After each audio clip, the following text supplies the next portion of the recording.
Assalamualaikum warahmatullahi wabarakatuh. Halo teman-teman semua, perkenalkan nama saya Hernita Indriana Putri dengan NPM 1910303111 dari kelas IPA 1, program studi S1 Pendidikan IPA Universitas Tidar. Nah, pada video kali ini saya akan menjelaskan tentang rancangan alat peraga yang telah saya buat. Rancangan alat peraga ini berisi 3 poin penting. Yang pertama adalah permasalahan, yang kedua adalah analisis kebutuhan, dan yang ketiga adalah solusi sementara. Rancangan alat peraga ini mencakup materi IPA SMP kelas 9, KD 3.10, menganalisis proses dan produk teknologi ramah lingkungan untuk keberlanjutan kehidupan.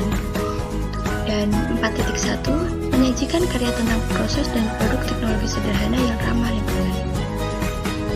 Poin pertama, permasalahan. Ilmu pengetahuan alam atau IPA merupakan ilmu yang mempelajari tentang cara mencari tahu fenomena alam secara sistematis. Sehingga IPA bukan hanya penguasaan fakta, konsep, atau prinsip saja, tetapi juga merupakan suatu proses penemuan, menurut Rosa tahun 2015. Oleh karena itu, peserta didik dituntut untuk berpikir kritis, kreatif, dan juga inovatif. Permasalahan yang sering ditemui adalah keterampilan berpikir peserta didik yang masih rendah. Peserta didik cenderung hanya mengandalkan ingatan dengan menghafal, dibandingkan kemampuan menalarnya.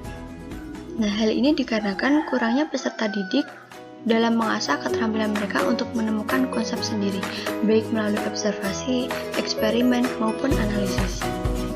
Dalam pembelajaran IPA SMP kelas 9, terdapat materi tentang teknologi ramah lingkungan. Materi teknologi ramah lingkungan merupakan bentuk penerapan teknologi yang memperhatikan prinsip-prinsip pelestarian lingkungan. Teknologi tersebut bertujuan untuk memberi kemudahan dalam pemenuhan kebutuhan manusia. Dalam mempelajari materi teknologi ramah lingkungan, peserta didik cenderung merasa kesulitan dalam memahami prinsip dari teknologi ramah lingkungan. Yang kedua adalah analisis kebutuhan. Nah, untuk mengatasi permasalahan yang ada, maka dibutuhkan suatu alat peraga sederhana yang dapat menjelaskan tentang prinsip dari teknologi ramah lingkungan. Selain itu, untuk meningkatkan pemahaman peserta didik tentang prinsip dari teknologi ramah lingkungan, alat peraga tersebut juga diperlukan untuk merangsang kemampuan nalar siswa dan mengembangkan cara berpikir yang kritis, kreatif, dan inovatif. Hal tersebut juga mampu membuat proses pembelajaran lebih menarik dan juga menyenangkan, yang nantinya akan berpengaruh pada tingkat pemahaman peserta didik. Poin ketiga adalah solusi sementara. Solusi sementara untuk mengatasi permasalahan yang ada adalah merancang suatu alat peraga teknologi ramah lingkungan yang sederhana, yang menggunakan prinsip-prinsip teknologi ramah lingkungan dan terbuat dari bahan-bahan bekas yang ada di lingkungan sekitar.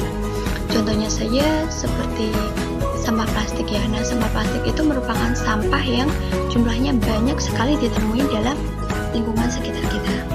Dan kita juga tahu bahwa sampah plastik merupakan sampah yang sangat sulit sekali untuk terurai.